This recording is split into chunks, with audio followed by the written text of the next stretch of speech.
أعوذ بالله من الشيطان الرجيم.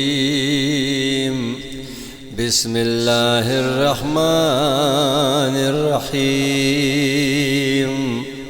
عما يتساءلون عن النبأ العظيم الذي هم فيه مختلفون. كلا سيعلمون ثم كلا سيعلمون.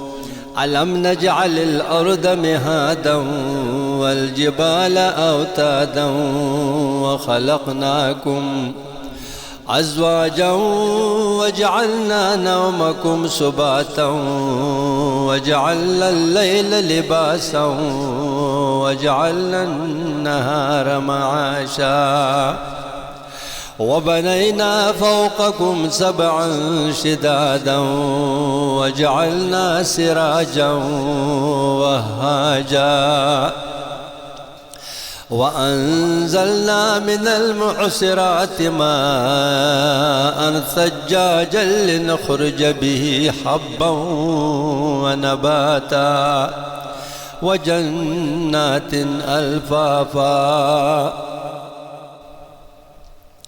إن يوم الفصل كان ميقاتا يوم ينفخ في الصور فتأتون أفواجا وفتحت السماء فكانت أبوابا وسيرت الجبال فكانت سرابا.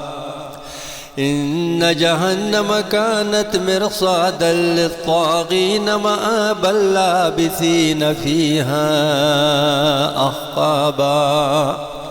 لا يذوقون فيها بردا ولا شرابا إلا حميما وغساقا جزاء وفاقا. إنهم كانوا لا يرجون حسابا وكذبوا بآياتنا كذابا. وكل شيء أحصيناه كتابا فذوقوا فلن نزيدكم إلا عذابا.